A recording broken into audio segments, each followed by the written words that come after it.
crazy mother.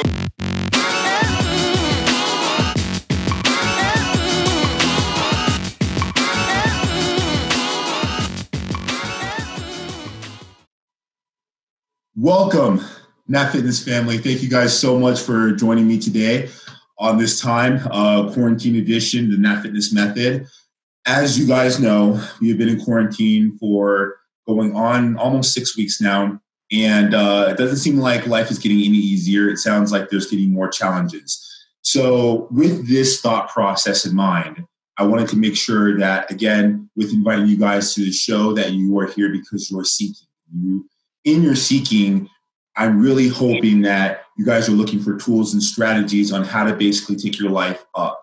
And whether you're finding yourself at the top, whether you're finding yourself at the bottom, or anywhere in between, this show is designed to bring on guests who have the ability to tell you their story and ultimately move you closer to where it is you want to go. There's lessons that can be learned, and ultimately, if you have an interest in being able to reach out, we will always do our best to make sure that you guys are able to connect.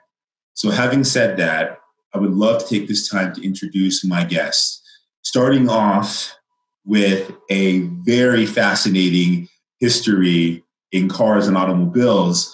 This woman quickly found herself in the teaching light and began her career as a healer with over 20 years experience in being able to foster and connect with people all around the world, both men and women, to find out exactly what it is that allows them to step into their power and being able to innovate their life and go in any way, shape, or form to the next level. So to my left, you guys are sitting here looking at the one and only Crystal Fireheart. Fireheart, thank you so much for joining us today. It's an honor to be here. Thank you so much. You are so welcome. So I'm excited because, we've already had a chance to have a conversation this week. We talked a lot about, we talked about everything, I think. We're not going to cover everything that we talked about, but you light me up. And I think what's going to be so exciting about this conversation is that you're going to live up to your name because you are Fireheart. And I think when people hear that, it's just like, ooh, that's invigorating, right? So I want to share a quote, if I definitely can, one of yours. And I think this will kind of help set the tone and kind of help people know where we're going with this. So here is by Crystal Fireheart. To access more of your power, your essence, and your magic, make the choice and take loving action to move your old, stagnant, buried energy out of your life. Your freedom and your flow are calling. I love that quote. It's powerful. When I read it, it challenged me a little bit, but it also, I feel like it definitely resonated with me, especially in this time, because, people never ask, for the most part, to be a victim of their circumstance, victim of their environment, victim of their lifestyle. And I think what oftentimes ends up happening is that people adopt that victim mentality. And being that this is a coronavirus, this pandemic, there are many people who are victims. They're victims with their work, with their families, with their income, with their health. As a whole, I think a lot of people, even to now, are still scared and they're not stepping into their power. So talk to me a little bit about where that quote came from. What is your message? Well, thank you for that beautiful introduction. And you just want to dive right in. So we can just dive right in here. I'm down with that. Right? So. Main course kind of guy. Bring out the main course. This is the time. We are going through the time to absolutely step into who and what we are. And you use the word victim. I use the word victim, but I feel like a lot of people are feeling victim to their circumstance, but they're not. They wouldn't admittedly say I'm being a victim, right? So we're right now more than ever stepping into our power. For me, when I'm working with clients, when I'm working with students, a lot of people don't really. They know what one aspect of that is, but when you're feeling overwhelmed, when you're feeling like you don't have control, there's often other levels of power to step into here. So that quote you read, thank you for quoting me on this. But I feel like, the moment we feel like we're out of control, the moment where we feel like small compared to the things happening around us, is that exact moment to do some of the inner work. The inner work is again, it's not a topic in personal development. If you're studying personal development, if you're in the self-development industry, you know that there's areas of growth to work on, but that often what's sitting on the inside, you're right, it's not fun to look at. It can be challenging, absolutely. But when you dive into doing that work, that's when the fear, that's when the contraction that's either happening in your head, in your heart, in your body, that's when you can not only dispel that, conquer it, rise above it, transform it, transmute it. It's like transmuting and transforming that fear into power, that fear into faith, that fear into the next level of yourself. It's my most favorite thing to teach people how to do. It's like, I think we all need that skill, but we're not taught that. So we'll start there. No, we're not. It's actually funny that you said that, because that's exactly where I was going with this. We're not taught this as a society. I mean, maybe there are people who grow up in homes or are a part of some sort of a community where they have encouraging this, right? You said something that stuck out to me, and you said that, it can be difficult to look on the inside because sometimes it's not pretty, right? And I think that as society, we are told push that down or cover it or shift it or change it or whatever it is, right? And so ultimately, that is really, I think, the step that people take, and it becomes this, at least, from my perspective, people become uncomfortable with that. So how are you able to connect with people in such a way that can inspire them or motivate them or enlighten them even to want to go down this process when so much of the recording that's playing in their head by default is telling them not to go there? How are you able to do that? Okay. So for me, I know I have learned how to do this because the voices that were so mean, critical, judgmental within, they were not conquered by someone saying, "Oh, just focus on being happy," or "Take some deep breaths and everything's going to be okay." My insides that they laughed at that, and so rather than giving people tools and techniques, for me, we have to go to the core. If someone's wanting to do the work, everyone is a byproduct of their upbringing, of the experiences that they've had. And I like to look at it like we're imprinted with all of that. Well, those imprints often change some of our basic understandings of who and what we are. A lot of people want more, but they don't feel worthy. If you go deep, deep down, there's a lack of worthiness. There's a lack of, and this in the fitness industry, capability, self-doubt is often in place. I work with a lot of couples and a lot of people going through divorce. So it's when your lovability, the fact that you can, the list goes on, but I call them the 8 understandings, right? And so those are a few. And when you start to look at a person's true belief, say you're young and you don't get the kind of care from a parent that you need, right? To grow up feeling strong and confident. Maybe your parent doesn't even have that. They can't give that to you. You don't learn love flowing even toward yourself. You don't learn it. And if you don't learn it, you build your life on a foundation that is less than what you're capable of, less than what you know yourself to even be. So there's that conflict on the inside. That's why I like going right to the root. You target some of that, then you can target some of why people are feeling victim to circumstance. This is why we must unearth that power. This is why we must dive in and go, what do you really think? Like, maybe you won't want to, maybe you'll unearth something that was painful, but you target that, you move into that. You take a gentle look at that, the kind of loving look that you need to, and go, this is not my truth. This is something I learned. And you decide to transform it. some of the most powerful work possible. It is, I am humble. I'm so compassionate of how deep this can go, but the rewards are beyond words. I don't have words for it.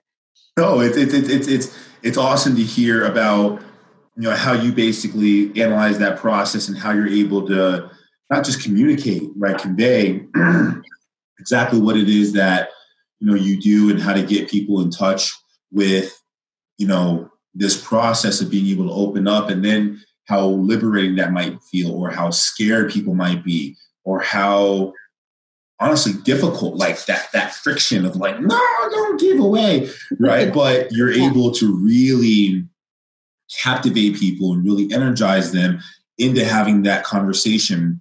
And ultimately, I think as that rapport builds and that trust happens, it's great. But you said something else, and you said that people, if they're not taught, that it's kind of the cliche saying, you don't know what you don't know.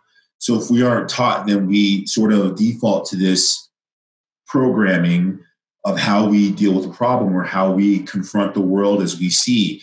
And, I think that, I have my own thoughts personally about how to bring that sort of, that sort of coaching, that sort of concept, that sort of teaching mainstream. But what would be your message to, people in regards to being able to take a look inside and not just like you're holding your breath, I'm going to go submerge and come up and like, oh my gosh, but like really be comfortable doing that frequently and really learning this process of like self-discovery and inner workings and emotional, discomfort.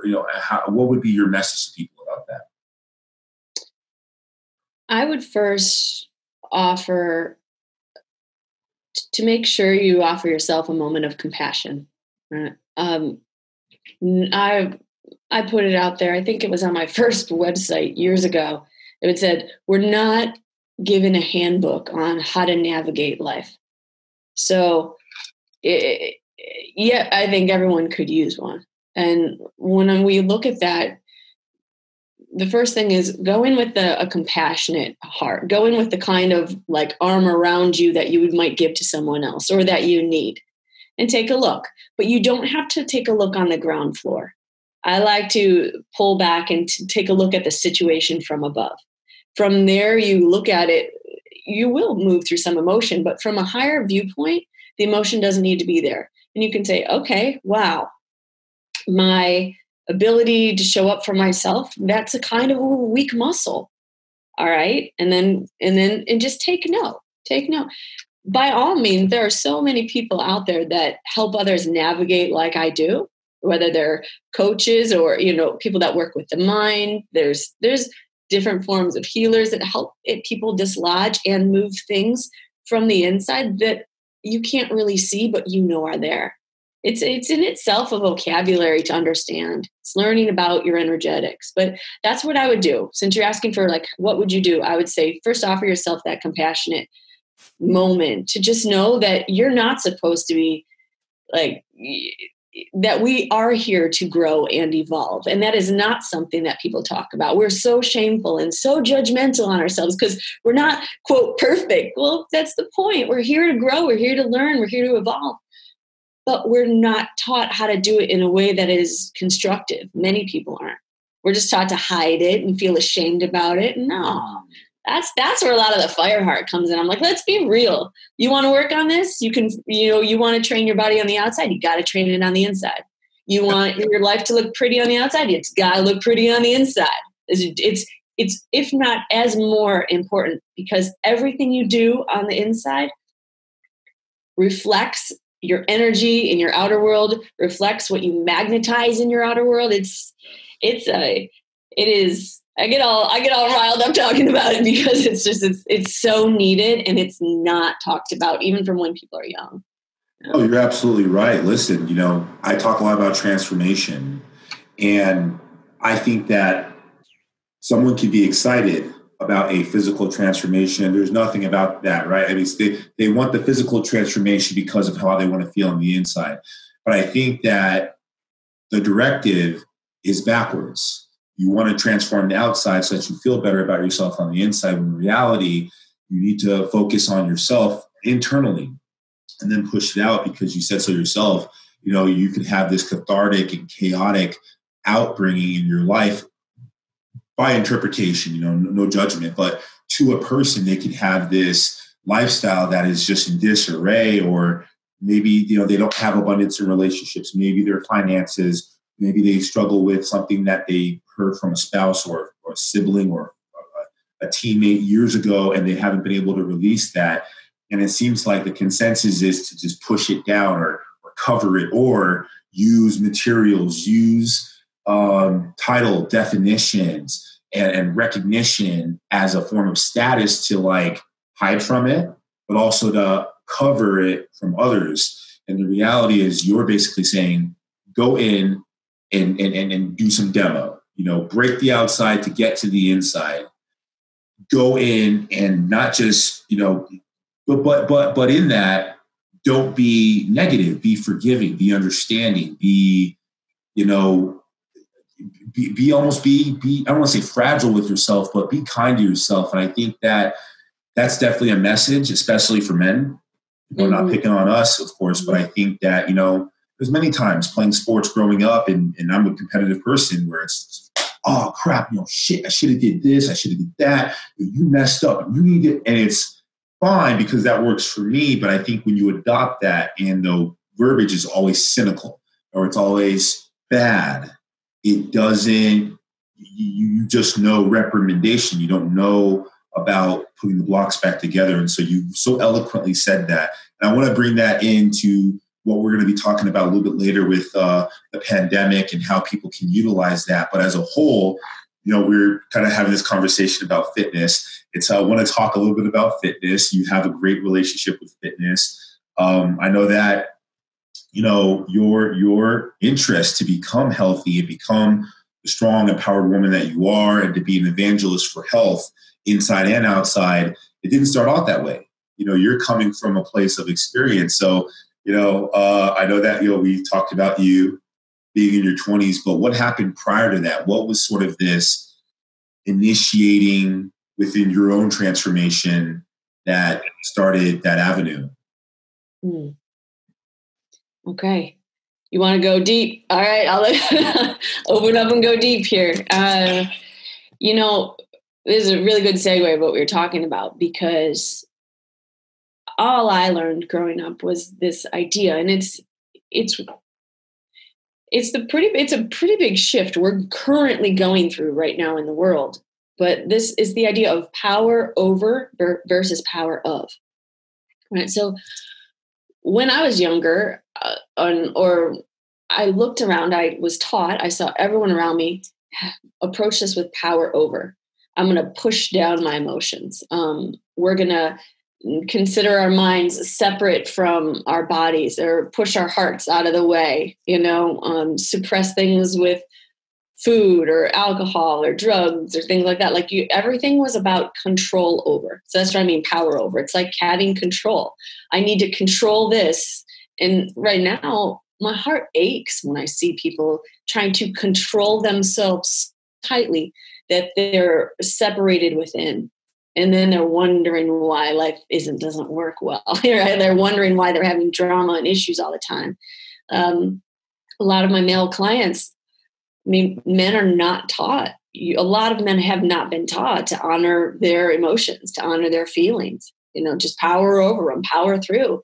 So a lot of the male clients that I work with, it's a holding a space for them to be heard, coming from the heart space. What's really going on in there, and honoring that they are absolutely allowed to have emotions. And that's not weak. That's strong. That's a sign of strength when someone's like, I want to connect to all the pieces of me. Right. So, getting back to your question, when I was younger, I went through a lot of self-sabotage. I was not someone that acted out. I felt a lot, but I didn't know what to do with a lot of those feelings. I was sensitive. I knew that things around me weren't right, but I couldn't act out. So I acted in. And I mean, how much of the story you want to know here? What would you like me to share on this? Because you've already talked so much. One of the things that you brought on when you talked about, the expression with men is that, we're taught, you rub dirt in it. And if you feel some kind of way, especially physically, you shut up and you put the foot forward and you learn to cope. And then, like you said, because that's natural human condition and response, we cope. We cope as people, not just men, but as people, especially when we're going through young adulthood and adolescence and we're sort of figuring out our place in this world. We find substances, we find materials, we find status in these different ways to nurture what it is that we don't know how to make sense of it inside. So I guess what I'm really asking is if you're willing to share with us exactly, how did you do that? Like, you went through some trouble with food and that was your way of coping. Are you comfortable being able to open up about that time in your life and how you were able to get on top of that, where it wasn't power over, it was power under? Okay. In my mind, like many people, when you can't control the environment you grew up in, you just try to control it somehow. Say my parents had gone through a horrible divorce. I wanted to be the peacekeeper. I tried to make things better. I told you, I've never liked to see things suffer, but in trying to keep everyone happy, I fought against myself. I was ignoring some of my own needs and I was trying to suppress a lot of feeling because I didn't act out. So say for instance, men might not be taught to express emotion. Women, I was often taught like women are over emotional, right? So I didn't want that. I had no desire to be a woman when I was younger, which is so opposite of where I am now. But I developed an eating disorder that lasted for about 10 years. It was my way of having control over something, as silly as that sounds, but everyone had developed different kind of patterns. It's control. Here we are, look at what we're doing now in the pandemic. I need to hoard. I need to keep things safe. I was just trying to keep myself safe. So I'm sure you see in the fitness industry that a lot of people that are overweight, they're protecting themselves somehow.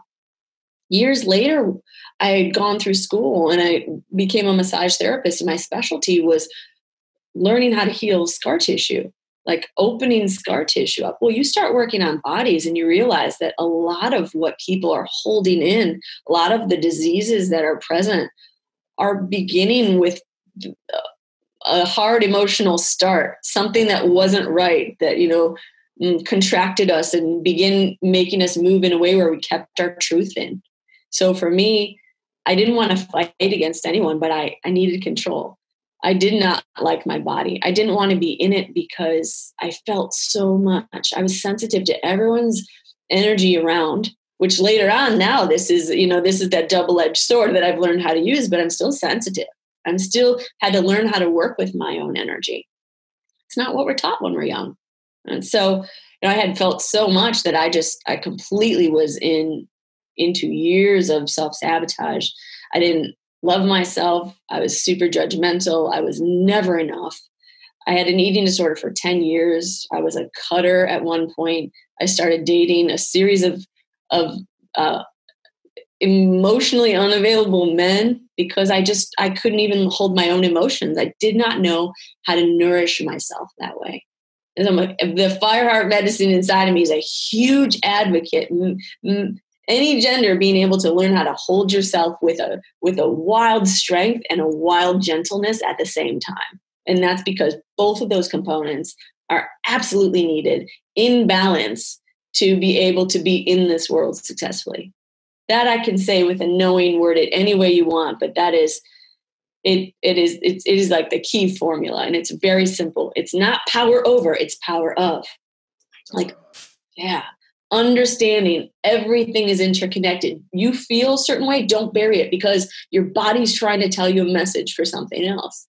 You're dating someone and it doesn't feel right, don't ignore it because your intuition is talking, right? It's the strength, it's the gentleness, it's the masculine, feminine, everything combined. Word it any way you want, but it's there and it's important to learn.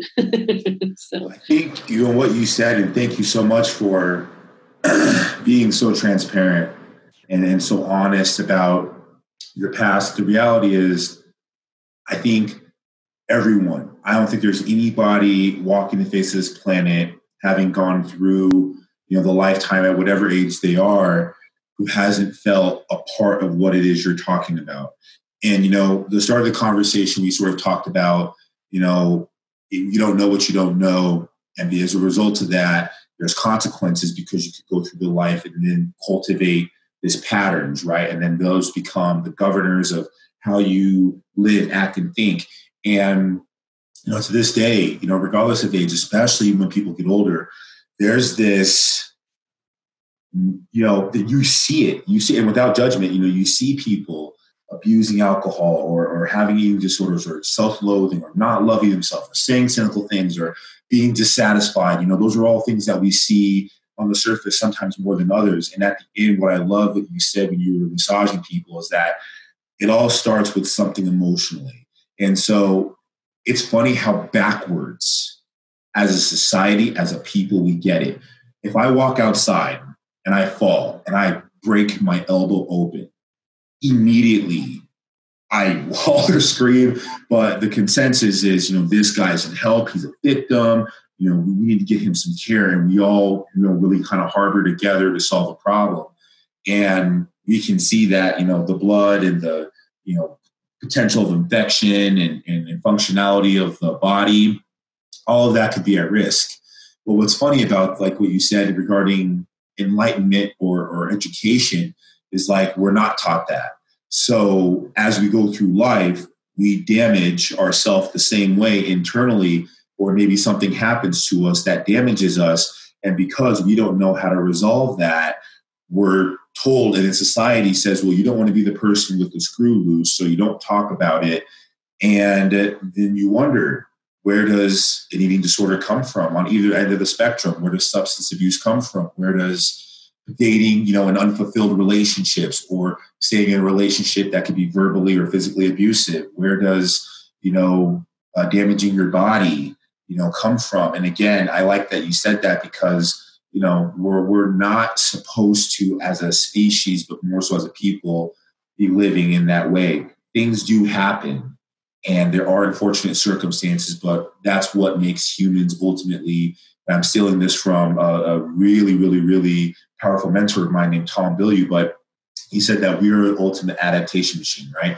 And so if we have the ability to maneuver any situation to be fit so that way we can adapt in our circumstance, it's exactly what you said. It's power of. We have the power to make shift and solve however we see fit. But if we don't know how to use that power, then we misuse it the way that we misuse other things. And then it's the titling and the food and the substances and the materials and the accolades and the, presentation. So, that's powerful. That's powerful stuff.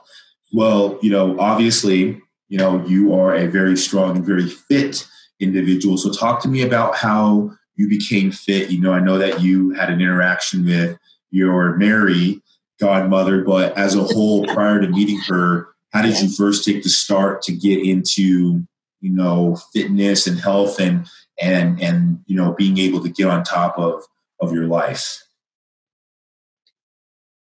My introduction to that was, I was a child that had a lot of energy, and if I was in school, probably would have been a star athlete. But because my self-esteem was so poor, everything that I tried, even in school, the moment I failed the first time, I never went back.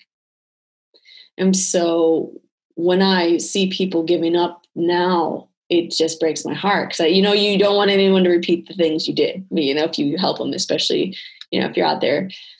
And so, through grade school, junior high, high school, college, there was no sports for me. And I remember thinking in junior high, I was like in seventh grade, I can't start athletics because the people in sixth grade already started and they'd be better. And then I remember thinking in high school, I can't start now because the people then would have started in junior high, and it always was never good enough. Or the things I tried, if I came in, I think I was in track once and came in like last place. and closer. I was devastated. I never learned how to get back up. So part of where our inner muscles start to develop is that mindset. It is knowing that you don't fail. You just keep getting up, or you learn, or, just keep going. We're here to grow and evolve. I think we should say that a million times in this interview together. And evolve. Grow and evolve. I'm with it. Yeah. If you get hungry to understand that that's why you're here, the ups and the downs, you don't take them so personally. You're like, wow, okay, I've had 3 relationships attracting the same type of person. Why do I always get screwed? Okay, let's back up. Maybe there's an area of growth that you're not seeing. Maybe there's some inner work you got to do to change the magnetics of what you're attracting in your life. And that's pure science right there. That's just like, okay, shift. Let's move. For me, getting into my body, I did it at first to try to combat that eating disorder. I'd take good care of myself, I'll work out, but I wasn't consistent at it. But I always liked to move. But again, I was working out, but I wasn't on a team. I didn't have to compete. I have a pretty competitive energy spirit. I want to grow, but in the gym, I showed up when I wanted to at first. My performance was okay. I just did it to feel good. I was working nights, so I would go during the day. It would give me more energy. I did notice that, to do my job. I noticed that when I'd go, my mind would be clearer. And I just noticed that it put me in a better frame of mind. For many years, I didn't go to the gym, but I was a swing and blues dancer. So I was moving and sweating all the time. And those were fun years. But then later on, when I'd travel, one of the things I did was I'd find the gyms. I said, okay, I'd have to keep my body moving. And it became something I enjoyed. And then it became a hobby. And then it became a passion. And then I met this woman named Crazy Mary at the gym, and I had Crazy Mary. Yeah, Crazy Mary. I call her Mary Godmother, but yeah, their name tag literally said Crazy Mary at the gym. And what I loved is she, you and I talk about raising the bar, and we love it. Like, well, how can you raise the bar? I'd worked with a number of different trainers over the years, and I'd feel like I was excelling for a while, but it wouldn't stick. I wasn't pushed. It was okay. I was pushed, but I'd fall back.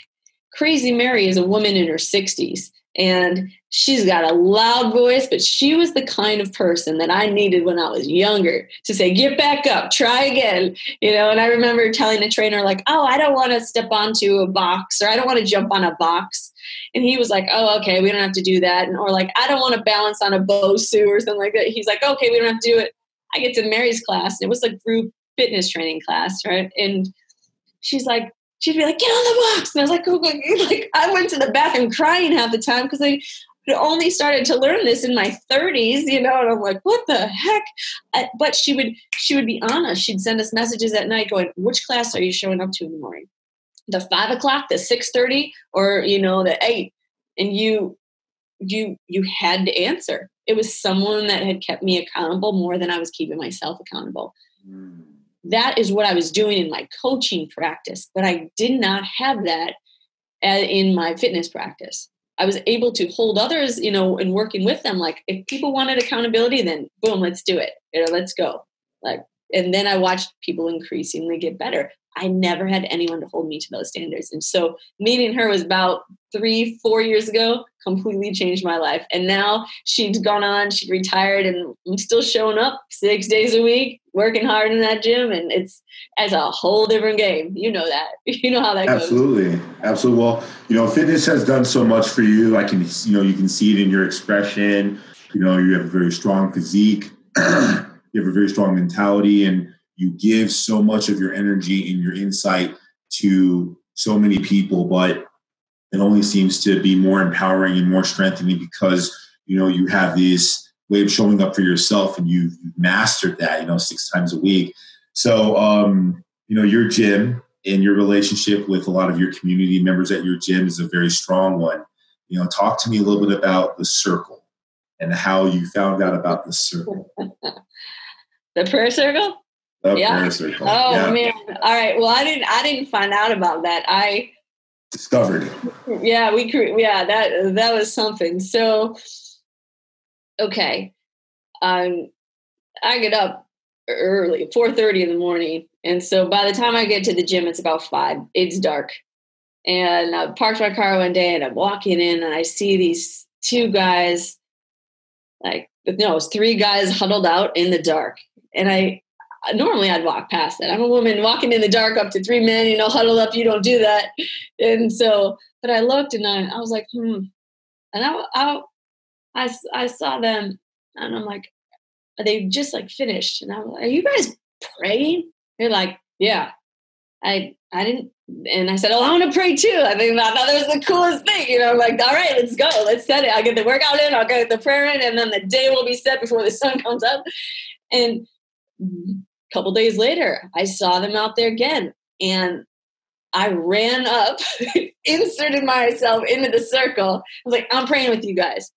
These guys, I had no idea who they were. They were the kind of guys you wouldn't want to meet in an alley. They didn't look like that, but we prayed. And come to find out that they are all in recovery. They've been in prisons. They're recovering drug addicts and alcoholics, but they're in the gym. They're part of the 5 a.m. morning crew that comes in there. So one day, one of the guys had to leave and there was no prayer that happened. And I said, well, let's just do it in the gym. He looks at me. I was like, well, why not? I mean, we're not pushing religion on anyone. This is you could call it a prayer circle, call it an intention circle, call it whatever you want, but you are planting good energy for the day. You're setting your course and you're calling in assistance. You're calling in that support you need. This is not a one man, one woman army or a show. And I think the more you go through life, the more you learn that we are in this together and there's times to lead and there's times to lean. And this was like, all right, let's do it. And he looks at me, he's like, yeah, prayer. I'm like, yeah, okay. So right in the middle of the gym by all the racks and all the free weights, there's 4 of us that day. And we take hands and we pray. And then the next day we did it again and someone else joined us. But these are some of the biggest, roughest looking guys in the gym. No one's going to come up and be like, oh, what are you doing? We got a lot of looks. Well, fast forward, and that prayer circle has turned into something way bigger than expected. It's not only those guys, but what I found is because I'm so attuned to people and their sensitivities, and sometimes I'll just be in front of someone who's going through a really rough time. I feel like I get put in front of people going through a time in their life where it's happened so many times. It just brings me to tears because I'm so humbled by the opportunity to be in this position now. But people who are going through a really rough time or maybe contemplating taking their life, or, they're overwhelmed by their sensitivities in life and don't even know why they're here, or they've had an experience they don't know how to process through, and they're in the gym and they're trying to work it out because they're trying to do something. Well, I end up having a conversation with a few of these people, not knowing it until afterward. I'm like, hey, do you want to join us? And they look at the circle of guys and they're like, yeah. So this walks is very, very, very small. I'm going to say this, but young woman who I know is going through an eating disorder. Boom. I felt it. Later we talked about it and sure enough, but at that moment you could feel it. Another guy who has a lot of anxiety disorder. He gets really nervous in front of people, but it's just like when you feel your heart open. That's how I feel it. And I feel my heart open and want to just hug them from the inside. So these guys start pulling in, and my workout partner, she comes in, and now it's a circle I think we were up to before this pandemic. So everyone, these women come in, one woman's from Haiti, and she comes in and she's like, oh my God, I can't do that. I cannot do her accent. So I'm not even trying. But she's like, are you praying? We're like, yeah. She's, oh, what a blessing.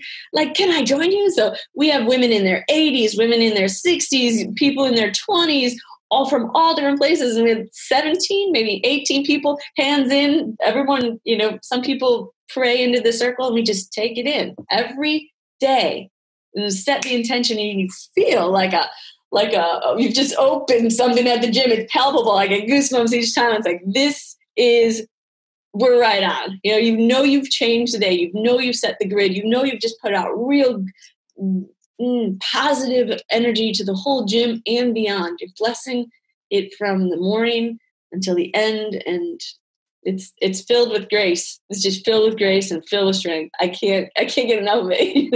So. I love it. I love it because, we all have heard the saying, or I think it's a very common saying, that is, win the morning, win the day. Win the morning, win the day. And I think so many of us end up starting off on the wrong foot in our day, and that just compounds. And with your story about, going to the gym, you're already setting an intention and you're giving to yourself first, and you're, protecting your body, but you're also strengthening the mind. And then you're in this prayer community with all these people, setting the intention, putting their energy and really exchanging the positivity.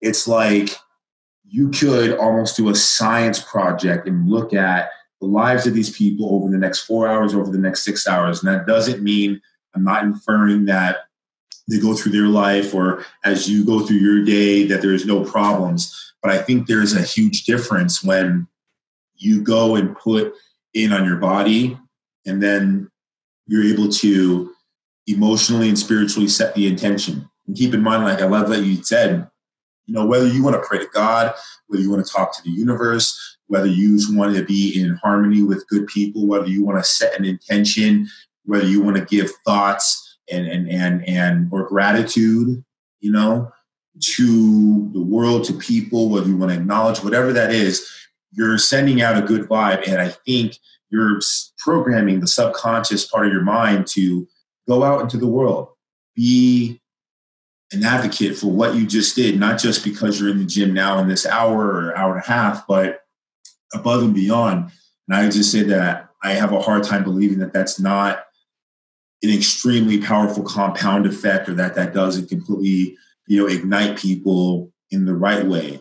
And in a very proactive way, it does open up and facilitate safety. That's one of the things that we don't talk about as people is safety. Safety to be emotionally present and be emotionally you. Because of who started that circle, because it was started with men that had been through some very extreme times, that have been, like I said, in prison, and drug addicts and alcoholics, there is a humbleness and a gratefulness that exudes out of a lot of men that have been through recovery. And what I love about that is, before that started, the gym for me was a place to connect to myself. It was a place to, bring everything in harmony. I wasn't just working, I was working everything. I was doing it because I needed to do it in order to show up for my clients, in order to be a good person, a better, in order to be less crabby and more loving, I would show up. I'd show up for myself and for the people in my life. However, if you study leadership, which I know you do, a lot of leaders have a morning routine. And normally it involves connecting, meditating somehow, right? And what I love is there's at least three forms of connection here. Not only are you connecting with yourself in your entirety when you're at the gym, you are connecting with others, in which some people go to work and are in families, and they don't have that connection where they feel seen or held or heard. Even the fact we're standing in a circle and holding hands, and it lasts for a very short amount of time, but it's powerful. And then you're connecting to a source greater than yourself. So boom, you have like the triple connection in the morning. And that is, no matter if it's at the gym or not, the connection is everything, right? Connection is that, it's not the power over, it's that power of we're talking about. Connecting to all parts of yourself, connecting to something greater than yourself, connecting to the people, each other, people in the room. These people would not have spoken to each other before this prayer circle. I've watched them all. And now it's like a big hey in the gym. Friends that would have never been friends, that would have stayed in the confines of their own mind through their own struggles. And you look out and you're just like, I've had people come up to me and said, I had no reason or desire to go to the gym today, but I needed the prayer circle, so I came. So that's when it starts to work its own magic. You know? I mean, it's powerful to hear the level of impact that had, not only on your life, but the lives of so many people. And it's enlightening to hear that one person, you hear all the time, one person can make a difference, and we're like, yeah. But it's like you said, a small group of men going out and finding a way to connect with one another and set an intention in their day to try to put this positivity and proactivity ultimately expanded. And because of that, you're able to be a blessing to other people and the gifts that you know how to be a healer. And the same way, you have these other people who are changing their life. Without doubt, there are certain days where I'm like, look, I'm not going to the gym. More so than not, I want to go to the gym. But there are some days that I don't feel like doing it. And, I can understand with the people I work with on the day-to-day that sometimes, just the last place they want to be, whether it's because they want to go home, they want to be by themselves, or whether it's because they just had a bad day, or whether it's been a long week or a long month, or like you said, they are coming from some form of their past. And if you can have people that are uplifting, if you can go and feel safe, if you can go and learn to channel out, not only are you pushing out things that you might need to declutter in order to be able to receive, but then you're also receiving that power, that enlightenment, that reminder. I was talking to someone yesterday in a conversation, and we'll clear out. There we go. We were saying that what if you had somebody who was a friend of yours from years ago, right? And this individual has passed away, but you ended up getting a call, right? You ended up getting a call, and this is coming from some attorney, and they're like, hey, you need to be at this location at this time because we're going over a will. And in this will, there's a certain amount of income that this individual has that your name is on to receive. And I threw out some arbitrary big number. And the person's face immediately lit up. And it's like, that was just like an example. That wasn't even something that was really happening. But you can see how fast your state, your perspective, your energy, your state of mind can change. And I think that, hearing that, you know what I mean? Like hearing that and knowing that you can receive that perspective shift like that can just get you to take that first step, can be significantly and empowering and change your life. So, obviously it's easy when we have the response and the talk that this is something that is extremely passionate for you, not just connecting in the prayer circle, but as a whole when you're healing. So I want to dive into another unique side of you that is also passion. And I think you know where I'm going with it. But, you have a history with automobiles. You have a passion with automobiles. And your story about how that happened and to communicate with your family is really inspiring. And so,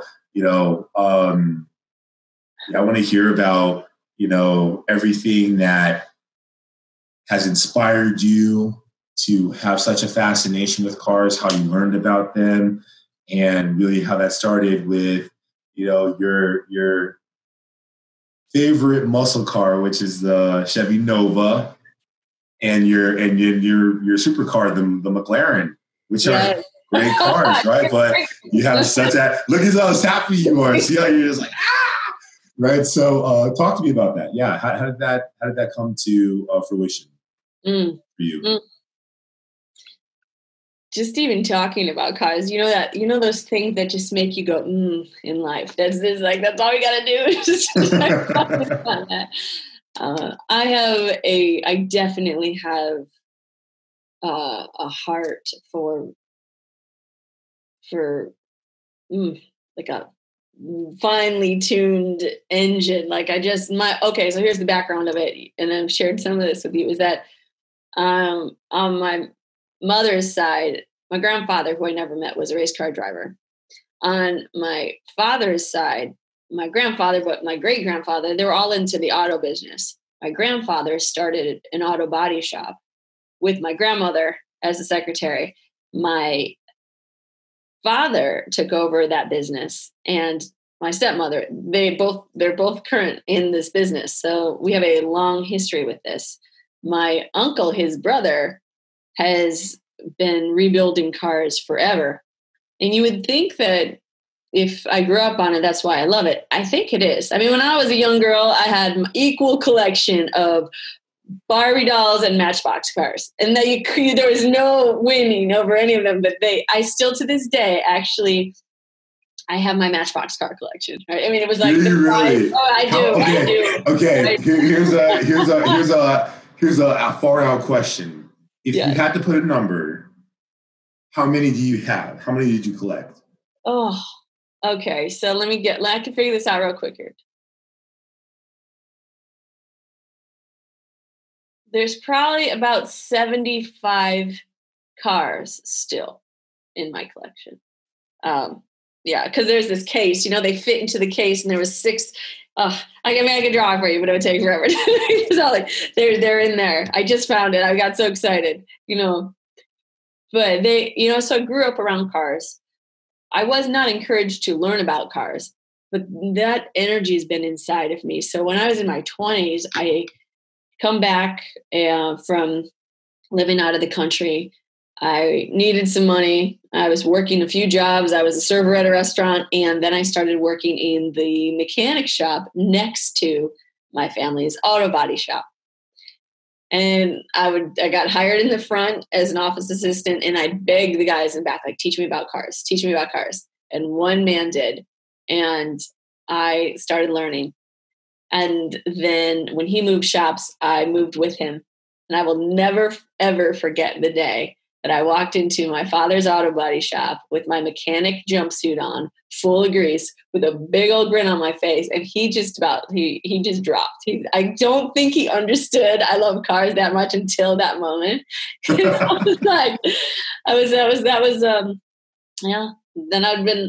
that was a very cool experience, because in the other shop, then I was basically a junior mechanic. I'd be doing oil changes and tire rotations and tune-ups and brake jobs. And we even rebuilt a small block Chevy engine. I almost rebuilt one on my own. And that's my claim to lady fame there, just because it felt so good to take something apart, learn how it worked, and then put it back together and have it run.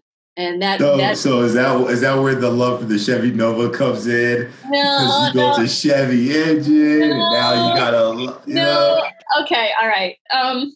No, I'm not just a super Chevy fan.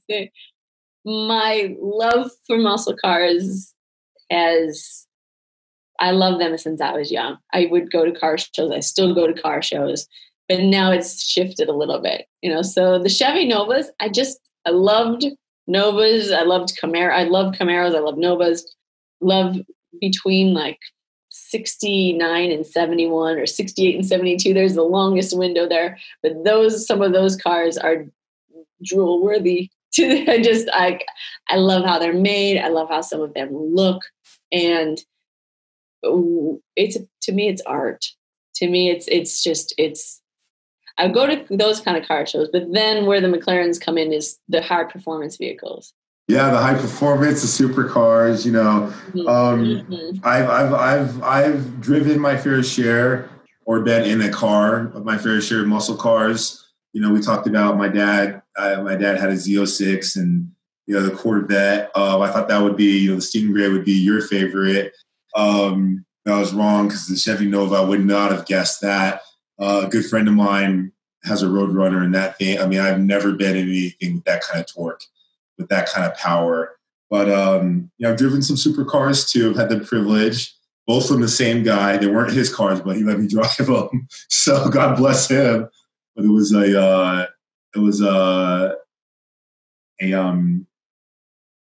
Ferrari Ferrari, and it was a Lamborghini Gallardo, newer model. So, I mean, those things is like riding in a spaceship. Like I don't know what comparison, if you can even make it. You know, if you think about a roller coaster, the newer ones with smooth ridings and how fast they toss and turn, it's like being on one of those, but being almost slow motion at the same time. You're moving that fast, but I mean, it is so. Oh, I love that. So, how did the McLaren come in? Because there's, you got the Gallardo, you got Bugatti, you got a million different, you had Lamborghini Murcielago, you have Ferrari, you have Vipers, you have so many. How did McLaren? Why that? McLaren's. So, okay. The shift from muscle car to high performance is still fairly new because I love both. But I'd been looking at cars. I'd been to a few car shows, but I hadn't been to some for a while. And recently I went to the Festival of Speed, it's called. I went with a race car driver and instructor. And so getting the back end of someone who was in the show and could tell me more about the insides of the vehicles and the outsides. The McLaren came because I love how they look.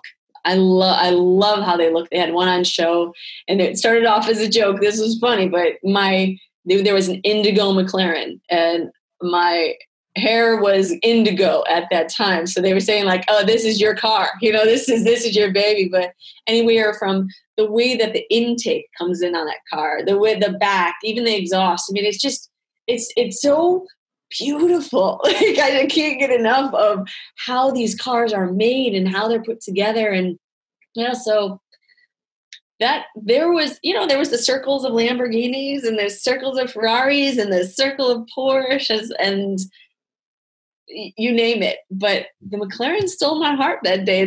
And to this day, I can't get enough of them. I intend to play in one that drive. There we go. It's going to be making friends or getting your own. That's really the goal, right? Get your own McLaren and drive that thing. So I love it.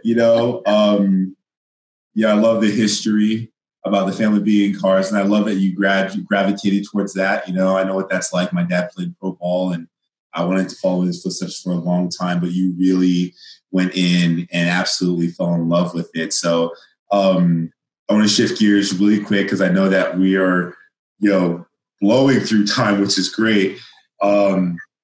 We had a conversation from everywhere about the prayer circle and setting your day with intention.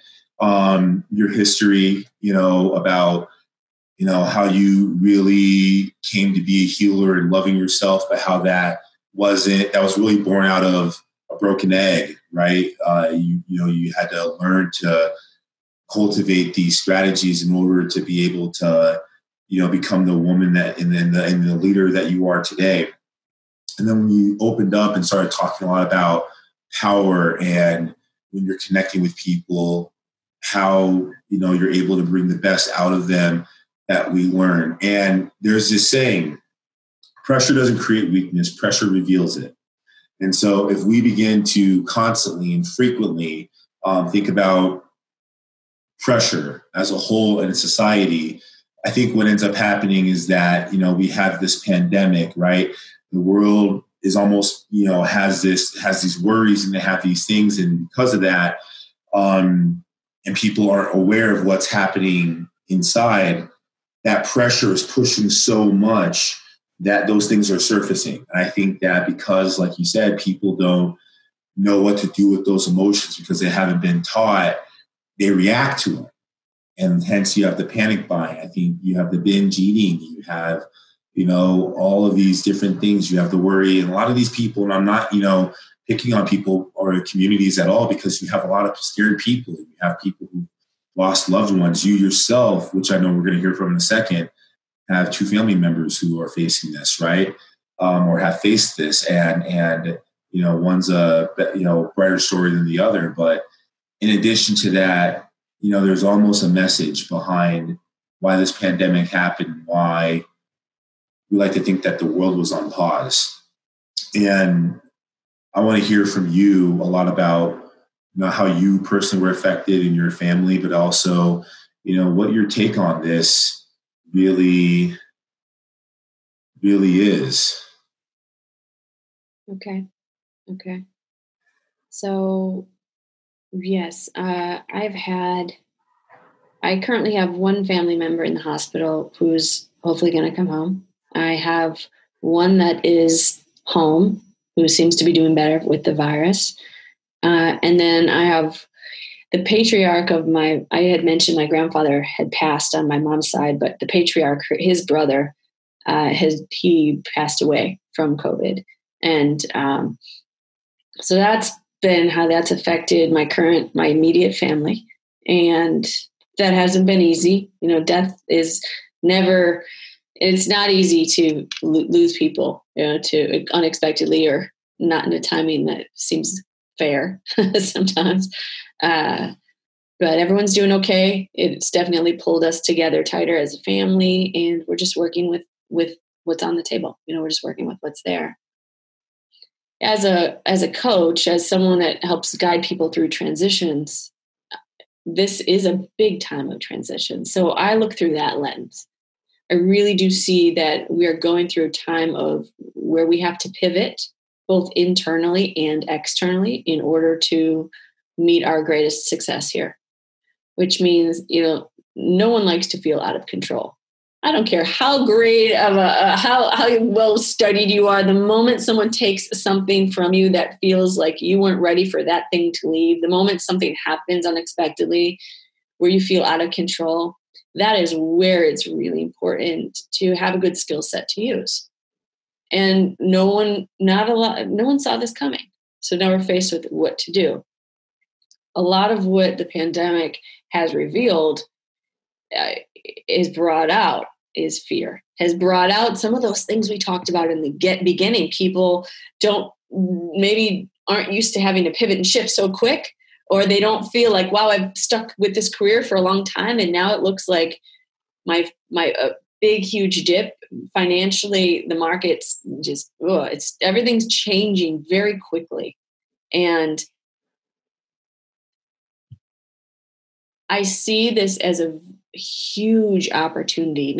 Nowhere have we ever had a moment in our world that I can think of where it affected the entire world, where that affected it. It did not matter where you lived, who you were.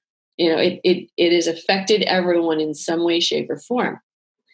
For the people that are scared right now and are trying to figure it out, there's probably a lot of things coming up. Financial fear.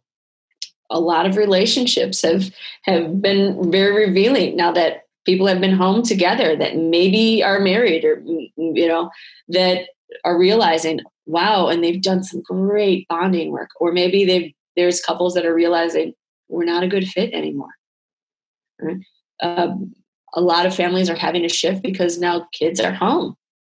And if you were someone that gives and gives and gives and leaves little time for yourself, and now you're trying to take care of everyone, you're probably at your end. So what I mean by a pivot point is I think we're all discovering where some of those weaknesses or those, we'll call them areas of growth, are on the inside.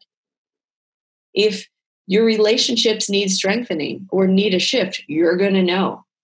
If financially you were basing your happiness off of that and then the outer things start to shift, you're going to have to shift. And it was really important. I keep telling my clients and my friends, my peers, that we are in a time where we got to know we've got to stick together, get through this, which is not going to kill us as a world. Like there's going to be a shift. There's going to be ups and downs. We've got to have tools on the inside on how to internally navigate that. If emotions come up, to let them go, but then to get your mindset right and go about creating. Because we're not here with, I think a lot of people are realizing the government's not going to save them. The medical system might not be able to save them. So it brings it again, the responsibility back to us. we don't like to feel in control, but a lot of us don't want the responsibility, like taking care of our bodies, right? But then we also don't want to feel out of control. So we have to make a choice. And when we move into the role of knowing we are creators, then it gets exciting, because then you put the steering wheel back in your hands. Then you go, okay, what do I have control over and what do I don't? And there's some things we don't. And then there's a lot of things that we do that people are not accessing, so they're freaking out.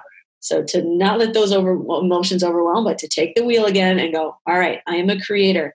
I can do this. Doors may need to open where I don't see doors yet, but I'm going to go. Why? Because I need to do this for myself. Because I need to do this for my family. Because not all the information's on the table yet, but I'm going to work with what's there. And that's going after it. That's how to not get overwhelmed. We get overwhelmed when we're stagnant, right? You know this. We don't work out, everything starts to pile on. You start to move. You begin to engage more of what's inside of you that you haven't accessed before. And then look around. You know, the moment you start to feel sorry for yourself, look around. There are always people worse, but be kind. And that kindness and that love, again, I'm sorry, I'm just talking here, but this is where that I love it. Yeah. Yeah, it's just coming out. Like, I know in my heart that people are way more powerful, way more interconnected. This is our time where we're going to shift whether we like it or not. So might as well get on the edge of saying, yes, don't like this, still going to work on it. You can only binge and suppress and feel like you want to give up for so long. And if anyone's out there listening that's just feeling like they want to give up, believe me, I know that feeling. I know that feeling. And it is one of the worst feelings in the world, feeling like you're not capable, like you don't have anything to give in the world. If you're still here, you do. But you might not be able to see it because you're not. The placement, the lens, the approach, even the opportunity needs to change. So at least put yourself out there and step into that kind of love that you feel like you're needing from yourself or from the world and from others, and give it to yourself and start there. Right? Kindness from within, kindness that's strong and kindness that's gentle. And so I'm going to stop right there. But yeah. No, I like it. I mean, listen, you brought up, I don't know how many points that I could even begin to count. You know, what I love from a macro point of view, kind of looking down, is really just how you articulated that we're not on punishment as a world. I mean, I make the joke about that, but like, it's not like, oh, my business shut down and the world is screwed and people are dying and like everything's in disarray. Or that, like, you know, you're being on punishment and you can't have fun, you can't go outside, and you can't talk, and you can't breathe, and you can't think. You're saying, no, this is an opportunity. Mm-hmm. With, you know, a problem is really disguised as an opportunity. And if you're willing to navigate that problem, it's probably going to do a lot more for you than against you. And with the message that we started off with about, you know, these things that we experience that ultimately end up evolving and getting stronger, and then they basically influence our mind and our decision-making process. You know, what better way to crack that open and, like you said, to spend time with yourself, you in the dilemma. I like to call it tea in the road conversation, but you in the dilemma of whatever it is, and you with your higher self, your spirit, and being able to be real. You know, if you feel, you know, good, you know, say you feel good. I feel good. I feel great. Excited. Man, I had a chance to do this. Oh, man, I never had time. Now I got time to do all this stuff. If you feel down, you know, be honest. Look, I don't want to celebrate. I'm not excited about, you know, this situation I have to go through, or the fact that this person is sick, or that my health is in question. If you're angry, you know, you had family members who were, you know, infected, and one who passed away. You know, I own a gym, and the business is shut down. And as a result of the business being shut down, you know, there are so many different ways that my team and my business partner and I have formulated to try to help, you know, make things and get things better. But in all reality, it is frustrating. Mm-hmm. And I think what's been such a big thing has been, being fit, but it's also being able to make sense and try to find a way to navigate the situation to become more empowered. And for me, it's, other people. If you can provide a platform to strengthen others, it takes the concept of pressure off of you, but it puts it back into the world. And in doing so, when you're coaching or you're helping, or you're assisting people, you're also instructing and teaching yourself. And you're giving yourself that physiology, that positive neurochemical shift in the body. And another thing that you said, there's the equation: event plus response equals outcome. Well, I don't think there's really anybody who asked for COVID and the pandemic to just show up. But I think that in an earlier time, you had a lot of people who, like you said, felt like they were driving in a wheel. All of a sudden, this thing comes and hits the side of the car and they're hydroplane. And I don't know if you've ever hydroplaned. I have. It is one of the scariest things. Or if you're in one of those rainstorms and your truck washes that water and you can't see, and the windshield wipers are going, but there's just water, you don't feel in control. And your body and your mind are going to tell you that. You're going to feel that. And I think, as a metaphor, being in the coronavirus and going in and doing the inner working, you begin to disseminate what you might not want to do, but you have to make the decision to be a victor or not a victim. And in doing so, then you can separate what you have little or no control over and begin to separate it for a while. And then you can put your energy and your focus into, this new development or the things that you can. And then it's sort of that moment of relief, of joy, of sensation, of tranquility that happens the same way when you catch, the road and you're hydroplaning and you're back in control of the vehicle. Or when the water finally moves and you can see the lights in front of you and you know where you are and you have that relativity in space. So from an analogous standpoint, this is, a very powerful message. So thank you for that enlightenment. Almost out of time, but I wanted to get a chance to ask you a couple last questions, which I will do. But before we get to the last questions, I want to know I want to share. How can people find out more about you, connect with you online, and be more a part of, what it is that you're doing? Okay, perfect. I'm laughing. I'm not trying to go back here, but I'm laughing because you were talking about hydroplane, and I was sitting in. I've always loved listening to you, and I'm just listening to you, and then we bounce stories and we bounce back and forth. And I was thinking, I wrote this thing one time called hydroplaning in a Hemi, like with a Hemi. And a Hemi, yeah. Yeah, scary experiences, but this is a big time of rebalance, right? So I just think it's really important to remember to be gentle.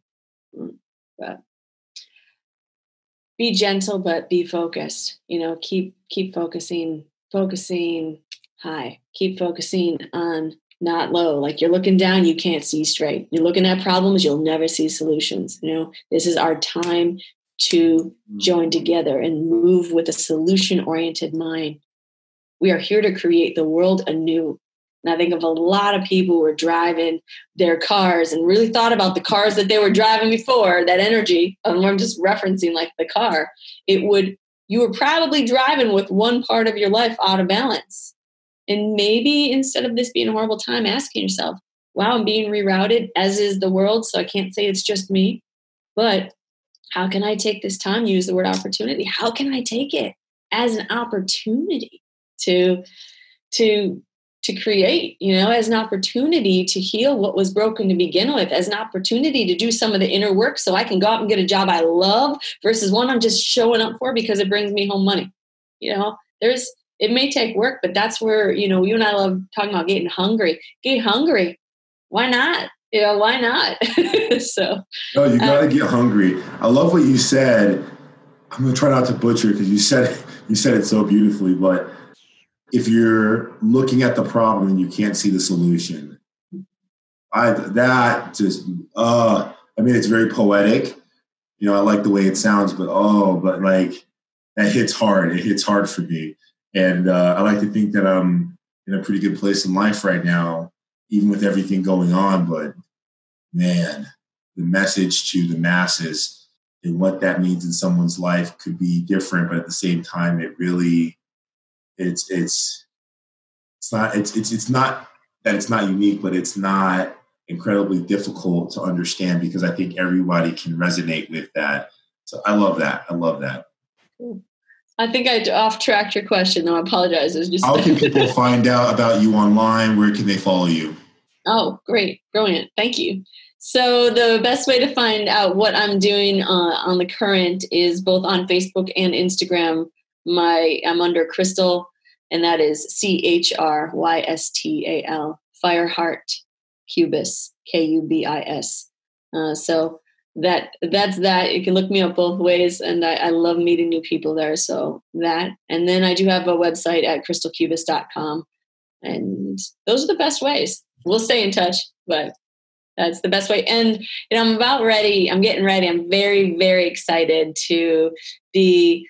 And we keep talking about creating things bigger than ourselves. So there's been something that I've been working on behind the scenes for 7 or 8 years, which I'm getting ready to launch. And can't find out a lot about it online, but keep your eyes and ears out for the words Operation Radiate.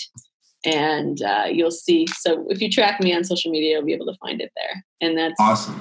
Yeah, can't wait. That's all you get on that. Operation Radiate. I'll dig it. Okay. 2 questions I have.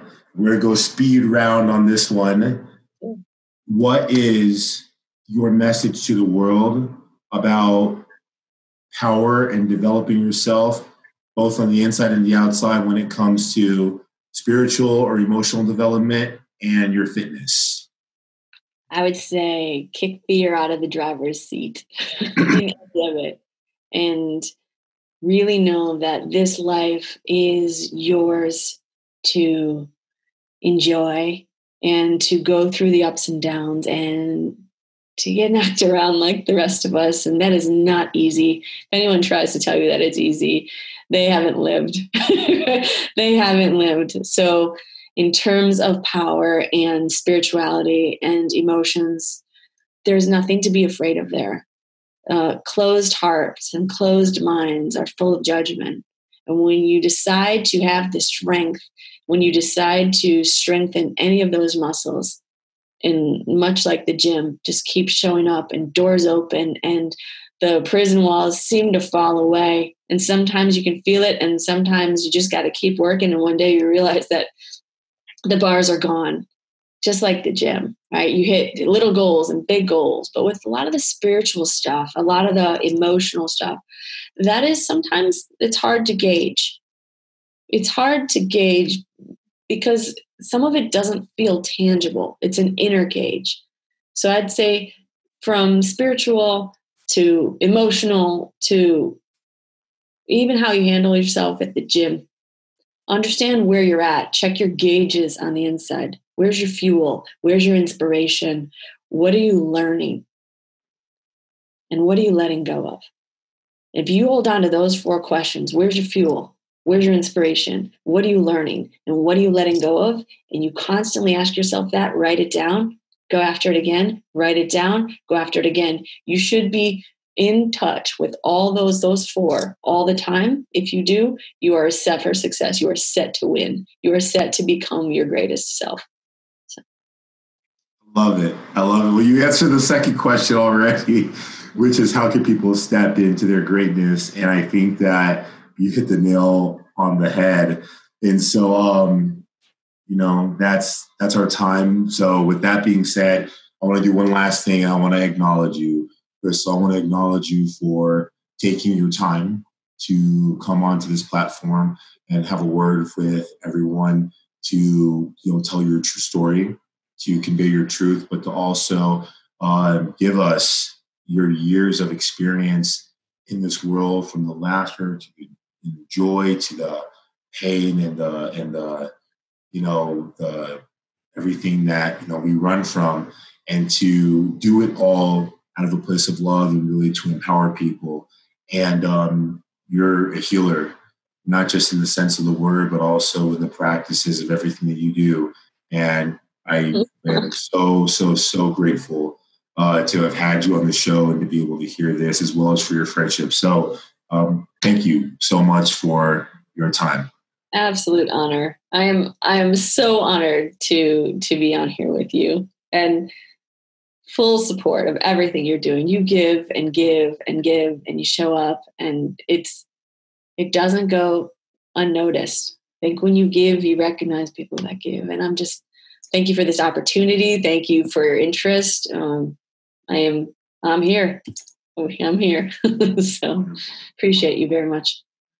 Guys, this has been Crystal Cubis Fireheart coming at you and with a very powerful and a very strong word. I hope that you guys can resonate with, if not all, but many things that she has said, and find a way to maximize your time in this pandemic, and even especially afterwards, because this will not last, but ultimately to step into your greatness and to be able to be kind to yourself, to have that conversation, and ultimately figure out exactly how to navigate this world so that you too can live the greatness that you were designed to. This is Nicholas Natt with NattFitness. Until next time, my friends, signing off.